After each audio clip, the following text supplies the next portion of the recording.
Hello viewers, আজকে আমি একটা মাছের আইটেম নিয়ে চলে এসেছি। মাছের নাম হলো তেলাপিয়া, মনোপিয়া, লালনটিকা, যে যেটাই বলুন না কেন একই প্রজাতির মাছ। এটা একটু বড়, এটা মনোপিয়া বলে।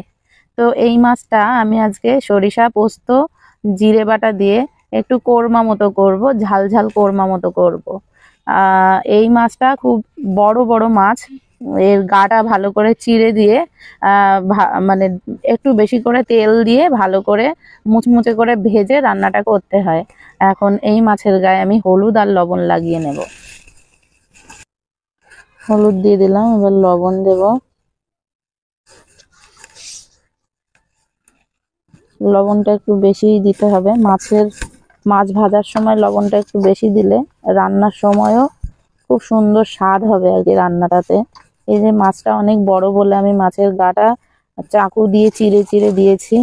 ওর মধ্যে আমি লবণ আর হলুদটা ঢুকিয়ে ঢুকিয়ে দেব। ভালো করে রাব করে করে মাছের গায়ে হলুদ লবণটা লাগাতে হবে।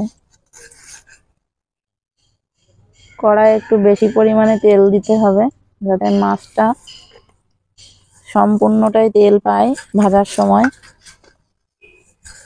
তেলটা আরো ভালো করে গরম হোক, নইলে মাছ কড়াইয়ের সঙ্গে লেগে যাবে।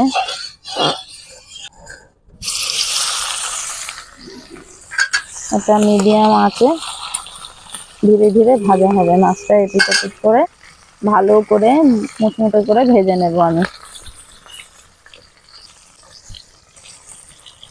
আর এই মাছটা অনেকটা তেল দিয়ে ভাজা করে এই পুরো তেলটা কিন্তু রান্নার জন্য লাগবে না। এই মাছ ভাজার পর এইরকম কি সুন্দরের একটা পাশ হয়ে গেছে ভাজা। এই ভাজার সময় যতটা তেল লাগছে এতটা তেল রান্নার সময় লাগবে না। এই তেলটা আমি অন্য পাত্রে কমিয়ে নেব, নিয়ে পরিমাণ মতো তেল দিয়ে রান্নাটা করব। বেশি তেল দিয়ে না ভাজলে মাছটা নরম থাকলে একদম ভালো লাগে না খেতে। কিছু কিছু মাছ আছে যেগুলো ভাজা করলে ভালো ফ্লেভারটা ভালো মানে বোঝা যায় আর কি, মাছের আসল গন্ধ টেস্ট ফুটে ওঠে ভাজার পর। আর কিছু কিছু রান্না আছে যেগুলো কাঁচা রান্না করলেই মজা লাগে, কাঁচা ঝোল ঝাল এই সমস্ত করলে ভালো লাগে। তার মধ্যে এই মনোপিয়া মাছ বা তেলাপিয়া এই সমস্ত মাছগুলো একটু বেশি করে তেল দিয়ে ভালো করে মুচমুচে করে ভাজতে হয়, নইলে ভালো লাগে না খেতে। মাছটা এরকম লাল লাল করে ভেজে তুলে নিতে হবে। ওই যে দেখছেন অনেকটা তেল, ওই অতটা তেল কিন্তু আমি রান্নাতে ব্যবহার করব না। এবার আমি মশলাগুলো বেটে নেব। চলুন দেখি কি কি লাগছে। এই রান্নার জন্য লাগছে সামান্য একটু পোস্ত, জিরে, সরিষা, কালো সরিষা, সাদা সরিষা, যার যেটা ঘরে অ্যাভেলেবেল সে সেটাই ইউজ করবেন।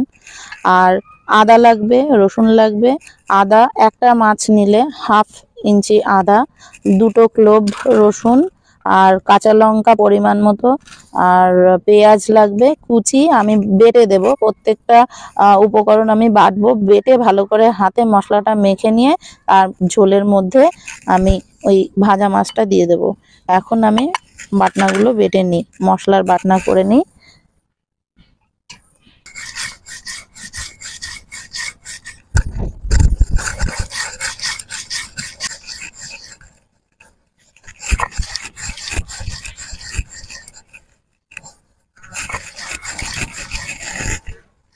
যে তেলটার মধ্যে মাছটা ভেজেছিলাম অনেকটা তেল ছিল, সেটা আমি অন্য পাত্রে নামিয়ে নিয়েছি, অর্ধেকটা যতটুকু পরিমাণ ততটুকু রেখে। এবার ওই তেলটা আমি ঠান্ডা করে নিলাম, নিয়ে পোস্ত, জিরে, সরিষা, কাঁচা লঙ্কা, আদা, রসুন একসঙ্গে বেটে, আর পেঁয়াজ কুচি ওটাও বেটেছি একসঙ্গে বেটে ওই যে বাটা মশলাটা তেলের মধ্যে দিয়েছি। এবার এর মধ্যে দেব পরিমাণ মতো হলুদ,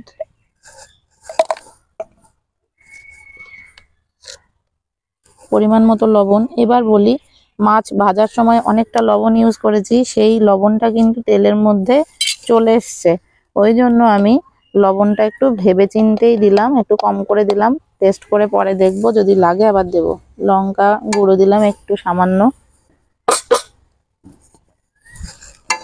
এইগুলো আমি একসঙ্গে মিক্স করে একটু জল দিয়ে ফুটে উঠলে উনুনে বসিয়ে দেবো, জল দিয়ে ফুটে উঠলে মাছটা দিয়ে দেবো। আর যখন ফুটবে তখন ওই ভাজা যে তেলটুকু আছে তার মধ্যে থেকে সামান্য একটু তেল এই ঝোলের মধ্যে দিয়ে দেবো উপর থেকে ছড়িয়ে। মশলা করার যে জলটা ছিল সেই জলটাই দিলাম। জলটা ফুটে উঠেছে, ঝোলের জল। এবার আমি ওই ভাজা তেল একটু সামান্য ছড়িয়ে দিলাম। এবার আমি ভাজা মাছটা দিয়ে দিলাম।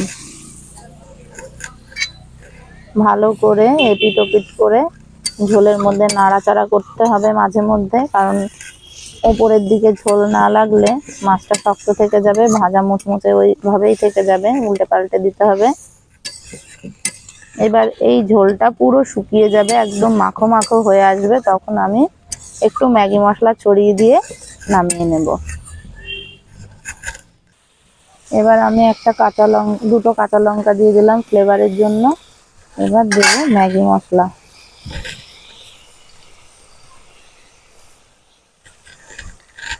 ম্যাগি মশলার নিজের থেকে একটা সুন্দর স্বাদ আছে, সেই স্বাদে আরো মাছের স্বাদটা বাড়িয়ে তুলবে। এই আপনারা দেখেই বুঝতে পারছেন মাছটা প্রায় হয়ে আসার মুখে, এই যে মাখো মাখো হয়ে আসছে। এবার মাছটা আমি নামিয়ে নেব, হয়ে গেছে। এই হয়ে গেছে আমার মাছের কোরমা, মাছের ঝাল, যে যেটাই বলুন সেটাই। আর এই মাছটা সবাই ট্রাই করবেন বাড়িতে, খুব ভালো লাগে খেতে। মশলার পরিমাণটা একটু ব্যালেন্সটা ঠিকঠাক দেবেন, খুব সুন্দর সুইটনেস আসবে মাছটা রান্নায়, আর খুব ভালো খেতে লাগবে। আর আমার রান্নাগুলো যদি পছন্দ হয় তাহলে আমার চ্যানেলটা সাবস্ক্রাইব করে আমার পাশে থাকবেন। আর পাশে থাকা বেল আইকনটা প্রেস করবেন, যাতে করে আমার যে কোনো রান্নার ভিডিও আপলোড হলেই আপনি আগে নোটিফিকেশনটা পেয়ে যান। সবাই সাপোর্ট করবেন, সঙ্গে থাকবেন। Thank you so much.